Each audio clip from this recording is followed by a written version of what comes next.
Assalamualaikum warahmatullahi wabarakatuh. Halo teman-teman semua, perkenalkan nama saya Ulfaiza, NIM T 2019-8088, Prodi Tadris Biologi 3, kelompok 1, Sistem Perkembangan Tumbuhan, Kampus IAIN Jember. Perkenalkan, nama saya Anggita Aulia Rahma, NIM T 2019-8113 dari kelompok 1, kelas Biologi 3, mata kuliah Struktur Perkembangan Tumbuhan. Perkenalkan, nama saya Maunatul Hasanah, NIM T20198100 dari Tadris Biologi 3 2019, kelompok pertama, mata kuliah Struktur Perkembangan Tumbuhan. Nama saya Devi Anjarsari, NIM T2019-8119 dari kelas Biologi 3 dari kelompok 1. Baiklah kawan-kawan semua, kembali lagi dengan saya Ulfaiza sebagai pemateri yang pertama dari kelompok 1 yang akan menjelaskan mengenai folium atau daun. Folium atau daun salah satu bagian pada tumbuhan yang sangat penting. Mengapa seperti itu? Karena fungsi utama dari daun ialah membuat makanan, berfotosintesis untuk memberikan asupan kepada seluruh bagian-bagian pada tumbuhan. Bentuk-bentuk daun yang beraneka macam sangatlah selaras dengan fungsi daun, yakni sebagai alat pengambilan zat-zat makanan, pengelolaan zat-zat makanan, sebagai penguapan air, dan sebagai pernafasan pada tumbuhan. Dan perlu kita ketahui, di dalam daun terdapat mulut-mulut kecil yang dinamakan dengan stomata, yang memiliki fungsi sebagai penangkap dan penyerap CO2 dan cahaya matahari. Daun memiliki karakter yang berbeda-beda. Salah satunya adalah daun tidak memiliki waktu yang panjang. Daun hanya memiliki waktu yang terbatas. Ada kalanya nanti daun akan meninggalkan batang dan akan digantikan oleh daun-daun yang baru melebihi jumlah daun yang berguguran.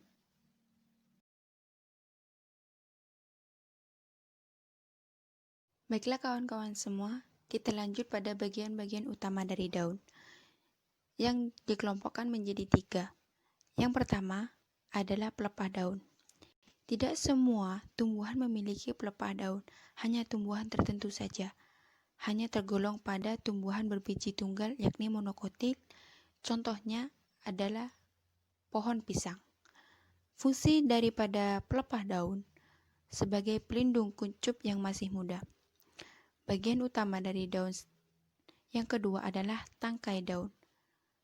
Berfungsi sebagai pendukung helai, menempatkan sedemikian rupa sehingga mendapatkan cahaya matahari yang lebih baik dan yang lebih banyak. Bagian utama dari daun yang ketiga adalah helai daun. Sangatlah beraneka macam, dan di helai daun inilah proses fotosintesis berlangsung. Dan sedangkan daun yang tidak memiliki antara ketiga utama dari bagian-bagian daun tadi itu disebut daun yang tidak lengkap. Susunan daun yang tidak lengkap ada beberapa kemungkinan. Yang pertama, hanya terdiri dari tungkai atau helainya saja. Yang kedua, daun yang terdiri atas upil atau helaiannya saja. Yang ketiga adalah daun yang hanya terdiri atas helai. Dan yang keempat, daun yang hanya terdiri atas tangkainya saja. Baik, kita lanjut kepada bentuk daun. Berdasarkan bentuk daun, letak bagian daun yang terlebar itu dapat dibedakan menjadi 4 golongan. Yang pertama di sini ada bagian yang terlebar berada di tengah-tengah helai daun. Daun yang memiliki bentukan bulat, bundar, bangun perisai, jorong, memanjang, bangun lancet, bisa kita tentukan bahwa bagian daun yang terlebar berada di tengah-tengah helai daun. Bentukan yang kedua adalah bagian yang terlebar terdapat di bawah tengah-tengah helai daun. Di sini dapat dicontohkan di layar Anda bahwasanya dapat saya contohkan di sini ada bangun bulat telur, bangun segitiga, dan bangun belah ketupat. Bisa ditentukan bagian daun yang terlebar berada di bagian bawah tengah-tengah helai daun. Yang ketiga di sini adalah bagian terlebar terdapat di tengah-tengah helai daun. Bagi daun yang memiliki bentukan seperti di contoh, bangun bulat telur sungsang, bangun jantung sungsang, bangun segitiga berbalik, atau bangun pasak, bangun sudip, bisa kita tentukan bagian daun yang terlebar berada tepat di atas tengah-tengah helai daun. Cukup sampai di sini penjelasan dari saya. Penjelasan selanjutnya akan disambung oleh pemateri yang kedua. Tidak ada bagian yang terlebar atau dari pangkal sampai ujung hampir sama lebar. A. Bangun garis. B. Bangun pita. C. Bangun pedang. D. Bangun paku. E. Bangun jarum. Macam-macamnya seperti untuk penjelasan ini ada pada gambar di sebelahnya. Untuk gambar A yakni bangun garis, gambar B bangun pita, gambar C bangun pedang, gambar D bangun paku, dan gambar E bangun jarum. Selanjutnya ujung daun atau apex foli. Bentuk-bentuk ujung daun ini dibagi menjadi 7. Yang pertama, runcing ada pada gambar A. Yang kedua, meruncing ada pada gambar B. Ketiga, tumpul ada pada gambar C. Keempat, membulat ada pada gambar D. Kelima, rompang ada pada gambar E. Keenam, terbelah ada pada gambar F, dan ketujuh, berduri ada pada gambar G. Selanjutnya pangkal daun. Pangkal daun juga dibagi menjadi 6. Pertama, runcing seperti gambar A. Kedua, meruncing ada pada gambar B. Ketiga, tumpul ada pada gambar C. Keempat, membulat ada pada gambar D. Kelima, rompang atau rata ada pada gambar E. Dan keenam, berlekuk ada pada gambar F. Susunan tulang-tulang daun, neratio atau venatio. Pada gambar di samping merupakan sudah tercatat bagian-bagian dari susunan tulang-tulang daun. Pada daun terdapat 1. Ibu tulang atau kosta. 2. Tulang-tulang cabang atau nervus lateralis. 3. Urat-urat daun atau vena. Tulang daun dibedakan menjadi 4 golongan, yakni 1. Daun yang bertulang menyirip atau peninervis. Bentuk dari daun ini seperti susunan sirip ikan. Contohnya daun mangga, daun jambu, daun nangka, dan daun rambutan. Yang kedua, bertulang menjari atau palminervis.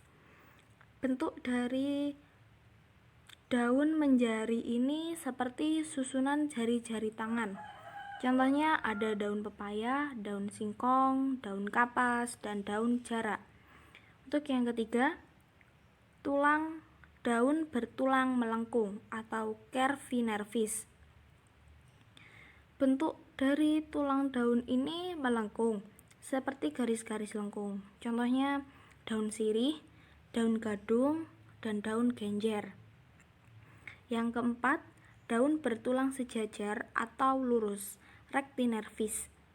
Bentuk dari tulang daun sejajar ini garis-garisnya lurus dan bersejajar. Dan pada tiap-tiap ujung daun ini menyatu. Contohnya ada daun tebu, padi, dan semua jenis rumput. Tepi daun atau margofoli. Ada yang rata dan ada yang bertoreh. Tepi daun dengan toreh yang merdeka. Ada 5 pembagian. 1. Bergerigi atau seratus. 2. Bergerigi ganda atau rangkap biseratus.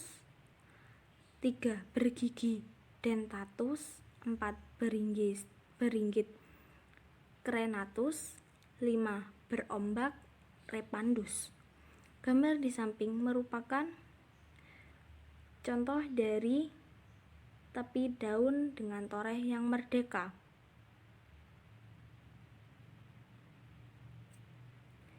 Tepi daun dengan toreh-toreh yang mempengaruhi bentuknya. 1. Berlekuk. 2. Bercangkap. 3. Berbagi. Susunan tulang daun yang bersangkutan dapat dibedakan daun-daun dengan tepi berlekuk menyirip, bercangkap menyirip, berbagi menyirip, berlekuk menjari, bercangkap menjari, dan berbagi menjari. Tepi daun atau margofoli, di mana dalam garis besarnya dibedakan menjadi 2 macam. Yang pertama yang rata atau integer, di mana tepi daun pada tumbuhan di sini memiliki bentuk yang rata, tidak berbentuk gerigi, menjari ataupun sebagainya seperti pada daun nangka. Kemudian yang kedua, daun yang bertoreh atau divisus, di mana tepi daunnya di sini memiliki bentuk yang beraneka ragam, seperti menjari dan sebagainya. Kemudian daun yang bertoreh di sini biasanya dibedakan menjadi 2 golongan. Golongan yang pertama yaitu tepi daun dengan toreh yang merdeka. Maksudnya tepi daun yang bertoreh dengan merdeka di sini yaitu toreh-toreh yang tidak mempengaruhi atau mengubah bangun asli daunnya. Biasanya torehnya itu tidak seberapa dalam, juga letak torehnya itu tidak bergantung pada jalannya tulang-tulang daun. Banyak sekali bentuk-bentuk atau macam-macam tepi daun atau tepi daun toreh yang merdeka di sini. Yang biasa kita kenal ada 5 macam. Yang pertama bergerigi atau 100, yaitu apabila sinus dan angulus sama-sama lancipnya. Misalnya pada daun lantana. Kemudian yang B, bergerigi ganda atau rangkap bis100, yaitu tepi daun seperti yang bergerigi di atas, akan tetapi angulusnya cukup besar dan tepinya bergerigi lagi. Yang C, bergigi dentatus. Apabila sinus tumpul sedang angulusnya lancip, misalnya pada daun beluntas. Yang D, beringgit crinatus. Kebalikannya bergerigi, jadi sinusnya di sini tajam, sedangkan angulusnya tumpul.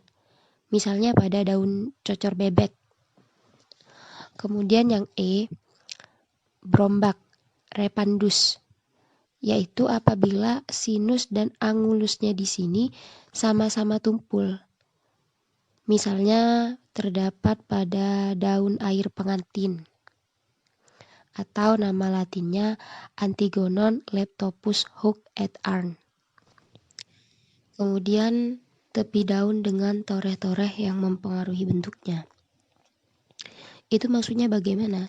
Yaitu apabila toreh-toreh daun tersebut besar dan dalam, serta bangun daunnya akan terpengaruhi oleh besar dan dalamnya tore-tore daun tersebut, sehingga bangun aslinya itu tidak tampak lagi. Tore-tore tersebut biasanya terdapat di antara tulang-tulang yang besar atau juga bisa terdapat di antara tulang-tulang cabang. Jika dilihat dari dalamnya tore-tore tepi daun, itu bisa dibedakan dalam 3 macam. Yang pertama ada berlekuk atau lebatus, yaitu apabila dalamnya tore-tore tersebut kurang daripada setengah panjangnya tulang-tulang yang ada di kanan kirinya, atau biasa disebut tulang cabang. Yang B, bercangap atau visus, apabila dalamnya tore-torehnya kurang lebih sampai setengah-tengah panjang tulang-tulang daun di kanan kirinya. Seperti pada gambar itu tidak terlalu dangkal dan tidak terlalu dalam. Kemudian yang C, berbagi atau partitus, yaitu apabila dalamnya toreh tersebut melebihi setengah panjangnya tulang-tulang daun di kanan kirinya. Seperti pada gambar di samping, yang C itu hampir melebihi dalamnya torehnya itu hampir melebihi tulang-tulang atau cabang tulang yang ada pada daun tersebut. Karena pada daun di sini sifat toreh serta susunan tulang daun di sini sangat bersangkutan, sangat berikatan erat dalam pembentukan daun, maka dapat dibedakan lagi daun-daun di sini menjadi sesuai dengan tepinya menjadi beberapa macam. Yang A, berlekuk menyirip atau pinnatilobus, di mana tepi berlekuk mengikuti susunan tulang daun yang menyirip. Misalnya pada daun terong.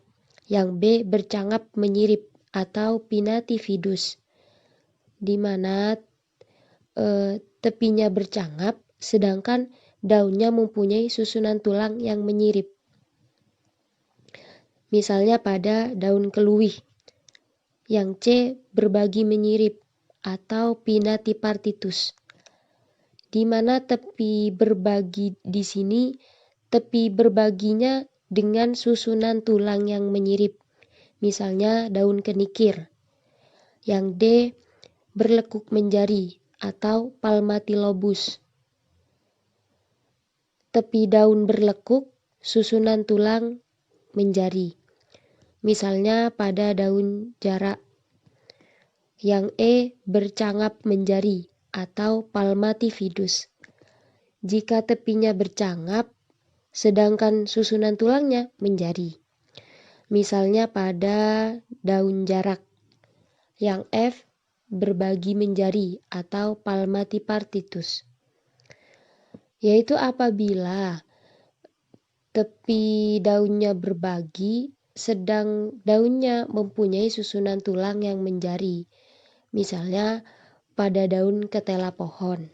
Oke, yang selanjutnya yaitu daging daun atau intervenium, di mana daging daun di sini yaitu bagian daun yang terdapat di antara tulang-tulang daun dan urat-urat daun, di mana pada bagian ini terdapat zat-zat yang diambil dari luar kemudian dijadikan zat-zat yang sesuai dengan keperluan kehidupan tumbuh-tumbuhan itu tadi. Karena pada dasarnya daun itu sendiri merupakan atau biasa disebut juga sebagai dapurnya tumbuhan, karena di dalam daun itu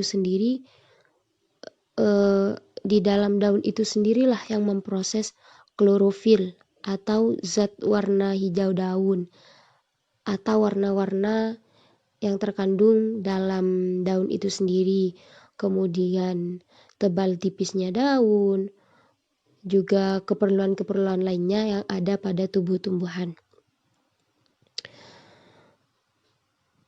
Sifat daun itu sendiri dibedakan menjadi beberapa hal. Yang pertama, tipis seperti selaput atau membranaceous.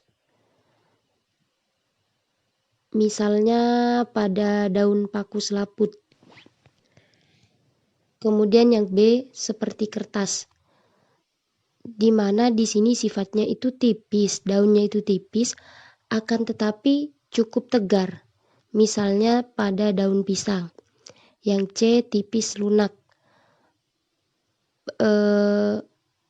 seperti pada daun selada air. Yang D seperti perkamen, di mana di sini daunnya itu tipis, akan tetapi daun tersebut cukup kaku. Contohnya pada daun kelapa. Yang E seperti kulit, yaitu daunnya tersebut tebal serta kaku. Misalnya terdapat pada daun nyemplung. Yang F berdaging. Daunnya di sini tebal serta berair.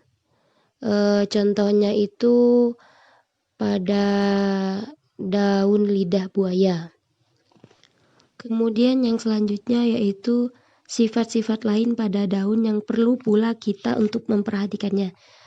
Dari tadi kan, dari atas sampai sekarang kita yang diomongin kita kan tentang helaian daun, tebal tipisnya daun, tulang-tulang daun, kemudian bentuk-bentuk daun.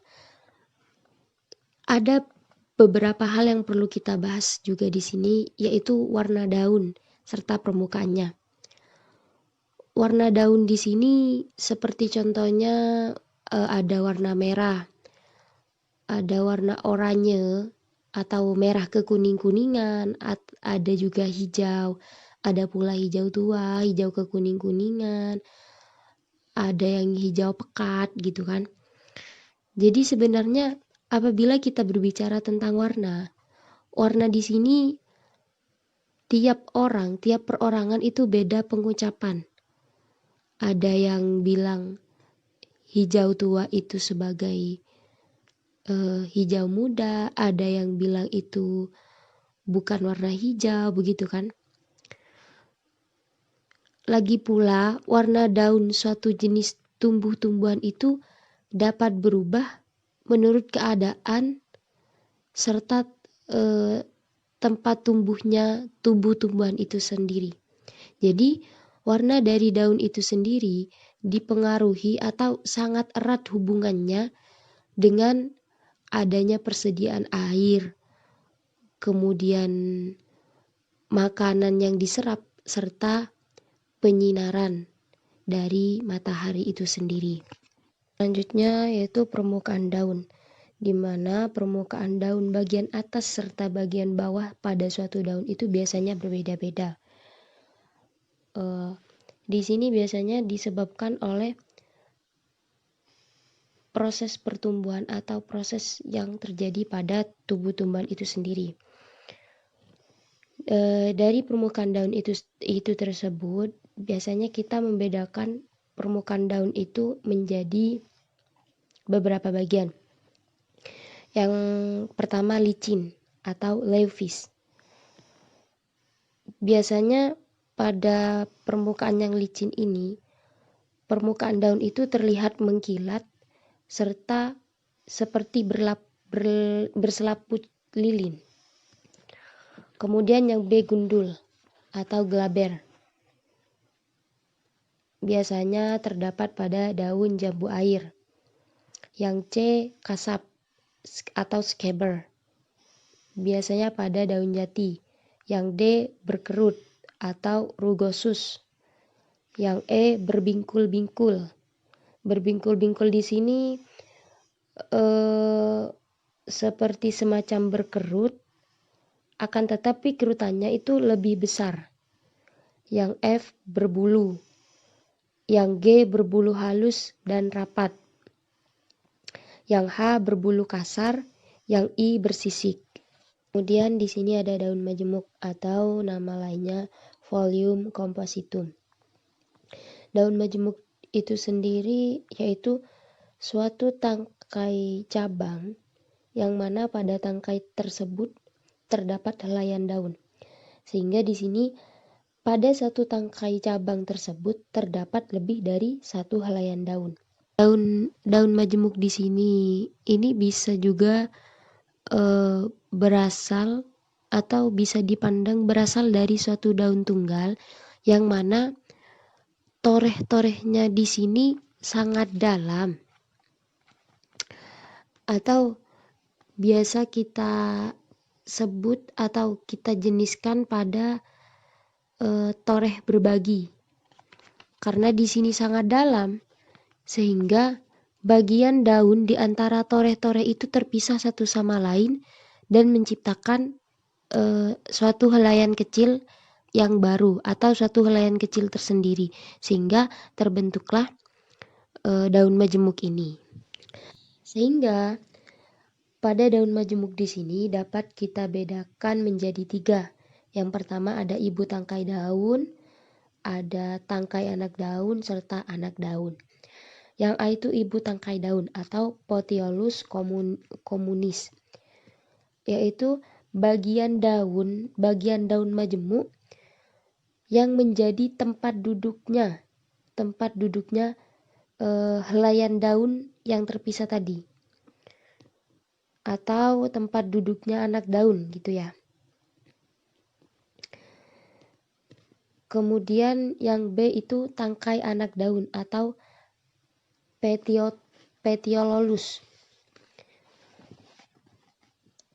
yaitu sebuah cabang-cabang dari ibu tangkai daun tadi yang mendukung anak daunnya.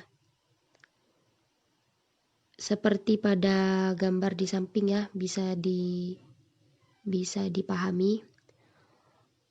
Kemudian yang ke C yaitu anak daun atau foliolum, yang mana pada bagian ini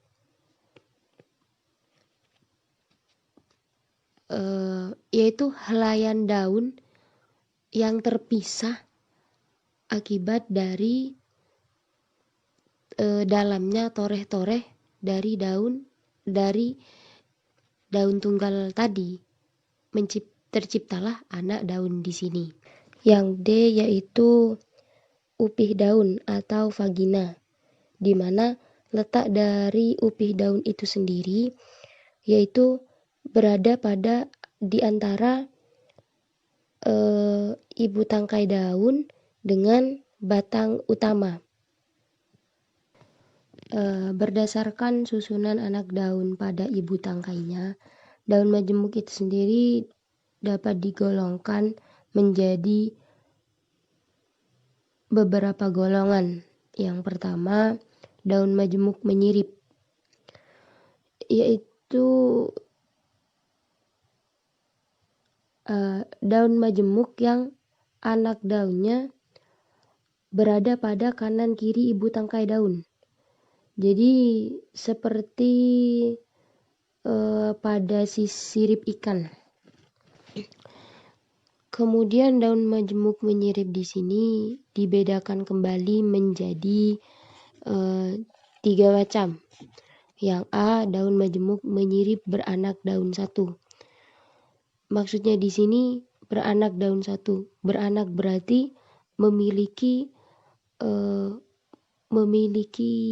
tunas lah istilahnya ya, yang berada pada bawah daun tunggal pada daun majemuk ini sendiri.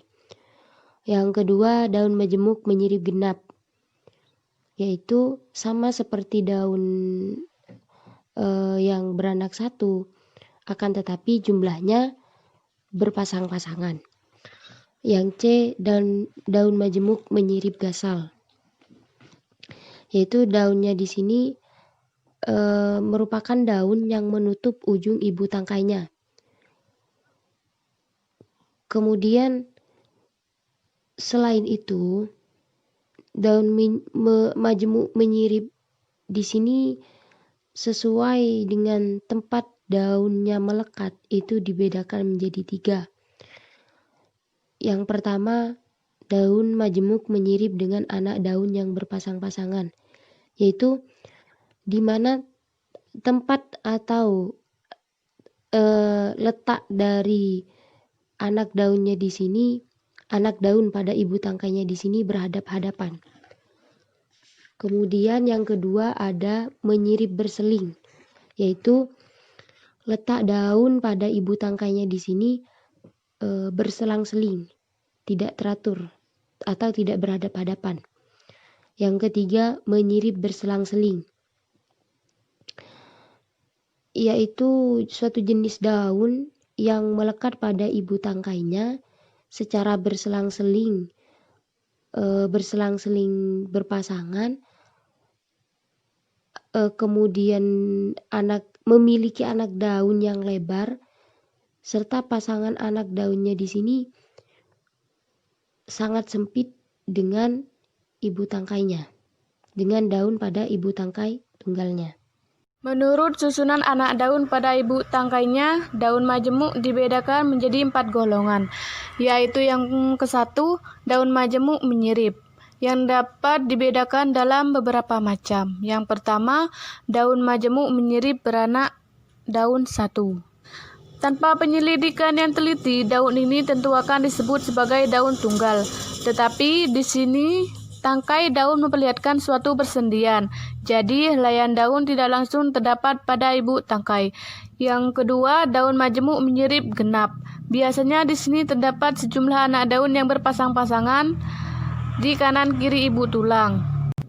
Yang ketiga, daun majemuk menyirip gasal, yaitu ditinjau dari jumlah anak daunnya akan kita dapati bilangan yang benar-benar gasal. Jika anak daun berpasangan, sedang di ujung ibu tangkai terdapat anak daun yang tersendiri. Biasanya anak daun ini lebih besar daripada yang lainnya. Jika dilihat dari besar kecilnya anak daun dapat dikelompokkan menjadi 3 bagian. Yang pertama, daun majemuk menyirip dengan anak daun yang berpasang-pasangan, yaitu jika duduknya anak daun pada ibu tangkai berhadap-hadapan. Yang kedua, menyirip berseling. Jika anak daun pada ibu tangkai duduknya berseling. Yang ketiga, menyirip berseling-seling, yaitu jika anak daun pada ibu tangkai berseling-seling, pasangan anak daun yang lebar dengan pasangan anak daun yang lebih kecil. Yang kedua, daun majemuk menjari. Daun majemuk menjari dibedakan sebagai berikut, yaitu yang pertama beranak daun 2, yaitu pada ujung ibu tangkai terdapat 2 anak daun. Yang kedua beranak daun 3, pada ujung ibu tangkai terdapat 3 anak daun. Beranak daun 5, yaitu pada ujung ibu tangkai terdapat 5 anak daun. Yang keempat beranak daun 7, yaitu jika ada 7 anak daun pada ujung ibu tangkainya.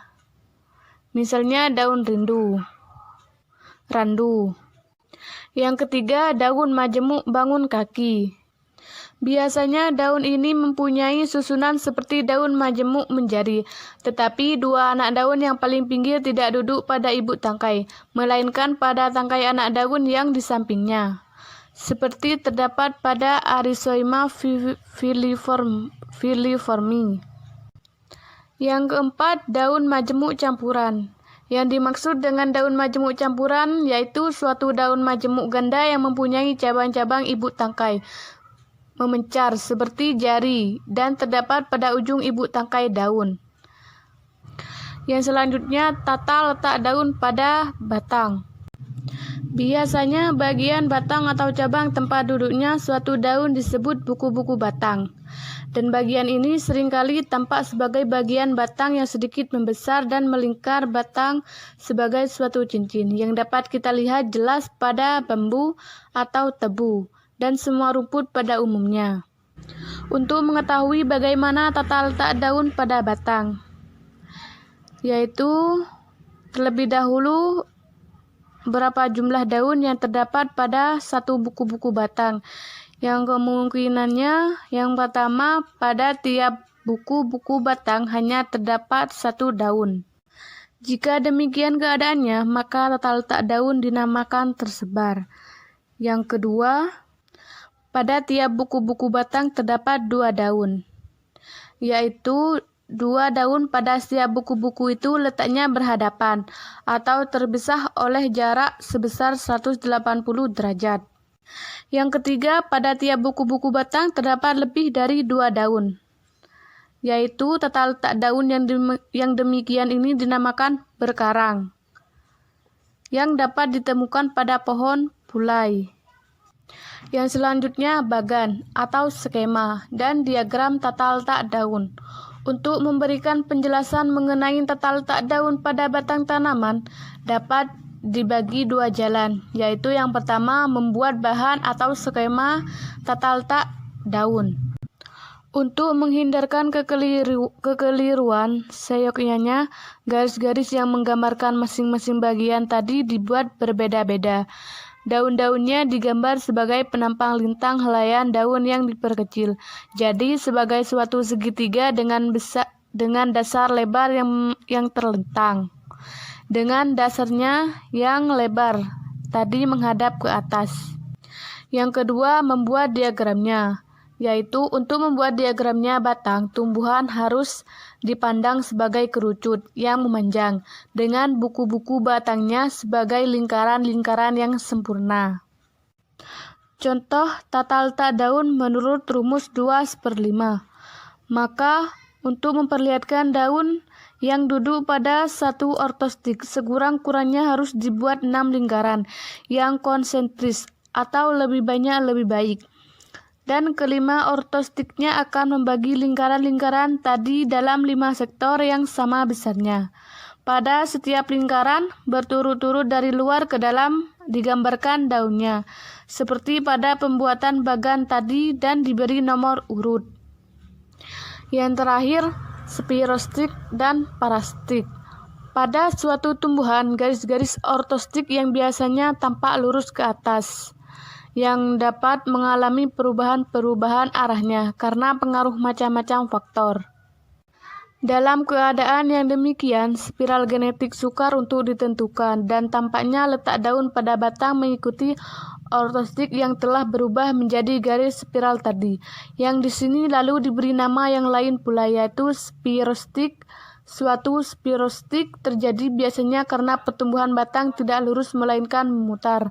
Akibatnya, ortostiknya pun ikut memutar dan berubah menjadi spirostik tadi.